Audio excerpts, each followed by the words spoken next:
Olá a todos! Pensa comigo, como é que um país gigantesco, de proporções literalmente continentais, consegue dividir o seu poder? Entender isso é a chave absoluta para sacar como o Estado brasileiro realmente funciona na prática. É muito fácil olhar para as leis e achar que são só um monte de regras chatas e abstratas, né? Mas o que a gente vai destrinchar hoje é o verdadeiro projeto de engenharia do nosso poder. Nessa nossa análise, vamos decodificar exatamente quem manda no quê, lá de Brasília até a rua da sua casa. Bom, para a gente não se perder, vamos dar uma olhadinha rápida no nosso roteiro de hoje. Ele está dividido em 5 passos. Primeiro, o desafio do federalismo.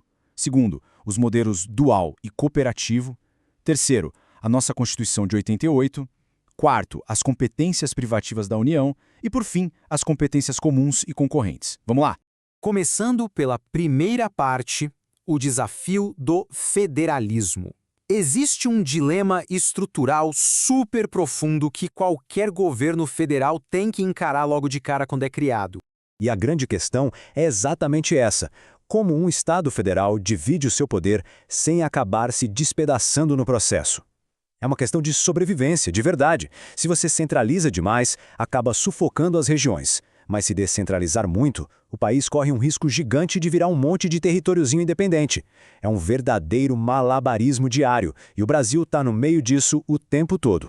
E para não deixar os pratos caírem nesse malabarismo, a gente usa uma ferramenta jurídica chamada competência. Apoiando-se nos textos do renomado jurista José Afonso da Silva, presentes nas nossas fontes, a competência é basicamente a regra do jogo. É um espaço bem delimitado de poder que o Estado entrega para alguém agir legitimamente. Sem isso, imagina a bagunça. Seria todo mundo tentando criar lei e administrar a mesma coisa ao mesmo tempo. Um caos total. Passando agora para os modelos dual e cooperativo. Quando os países foram criar essas tais regras do jogo, a maioria adotou um de 2 grandes modelos globais para resolver esse quebra-cabeça de divisão de poder. Isso aqui ilustra brilhantemente 2 visões de mundo completamente diferentes. De um lado, a gente tem o federalismo dual, lá dos Estados Unidos, que usa uma separação horizontal e super rígida. É tipo um muro gigantesco entre os governos. Do outro lado, o federalismo cooperativo, que é muito inspirado na Alemanha pós-guerra. Ele vai para uma linha vertical, criando camadas, onde os governos atuam juntos num mesmo assunto. Analisando o modelo norte-americano mais de perto, as nossas fontes mostram que essa visão mais dura estava muito ligada àquela ideia do laissez-faire na economia. A intenção original era deixar o governo central bem pequenininho, cuidando de uma listinha básica. Mas sabe como é a história, né? Ela dá voltas. Quando veio a Grande Depressão, a Suprema Corte deles foi obrigada a esticar o poder federal. Isso prova que até os muros mais rígidos têm que ceder quando o país entra numa crise feia. Agora, do outro lado do espectro, o modelo cooperativo alemão, que ganhou o mundo depois de 1949, abraçou a complexidade de vez. O sistema deles prioriza a cooperação mesmo. O governo central dita as regras gerais, sabe? Para garantir que o país tenha o mesmo norte. Mas a execução, na prática, fica para quem está lá na ponta, nos estados. Então, em vez de caixas separadas, é tudo uma grande engrenagem interligada. Com essas 2 plantas arquitetônicas em mente, vamos entrar na nossa Constituição de 1988. É aqui que a gente foca de vez na nossa história e no nosso design constitucional. Historicamente falando, os textos relatam de forma bem imparcial que o Brasil sempre gostou de centralizar as coisas, principalmente na época dos governos militares. A gente operava quase como um Estado unitário disfarçado. Aí veio a Constituição de 88 tentando virar esse jogo, trazendo o tal do princípio da predominância do interesse. A lógica é genial porque é simples. Quem tem mais interesse no assunto, cuida dele. Assunto nacional, fica com a União. Regional, vai para os estados. É um interesse bem peculiar ali da cidade, fica com os municípios. Mas aqui tem uma reviravolta maravilhosa nessa análise.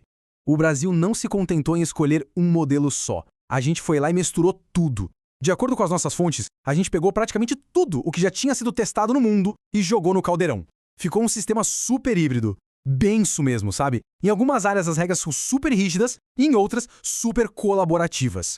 O que nos puxa direto para as competências privativas da União. Porque, apesar de todo esse papo bonito de centralizar o poder em 88, a União ainda guardou um poder colossal lá em Brasília.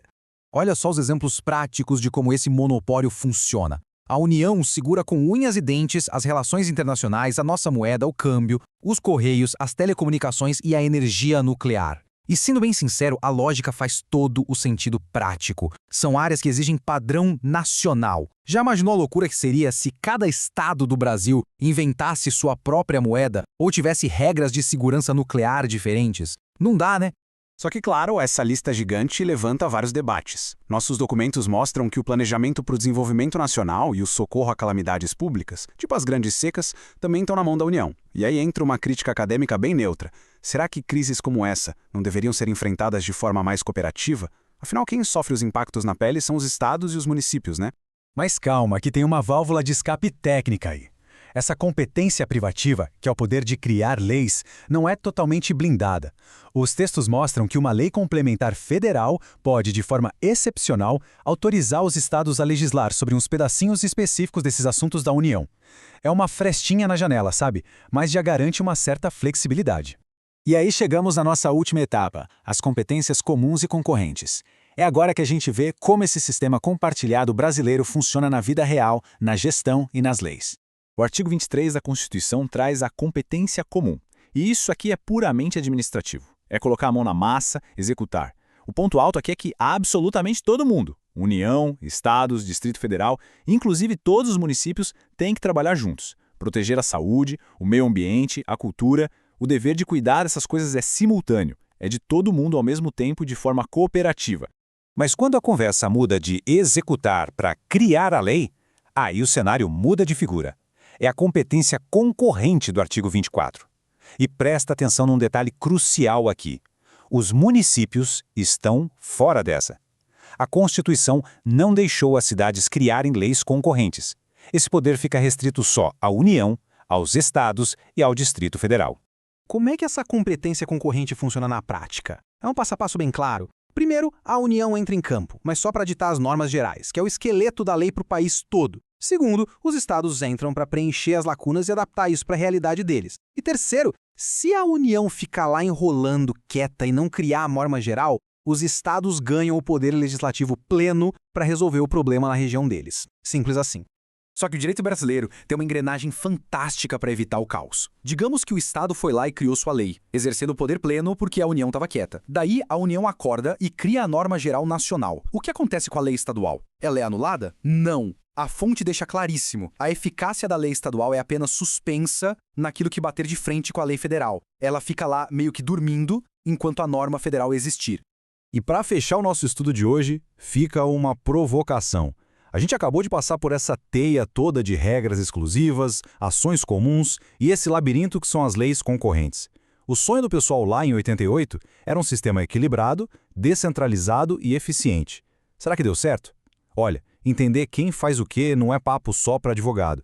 A gente precisa saber disso para descobrir em qual porta bater na hora de cobrar melhorias no nosso dia a dia, né? Fica aí o convite para a gente prestar mais atenção em de onde vem cada regra que rege as nossas vidas.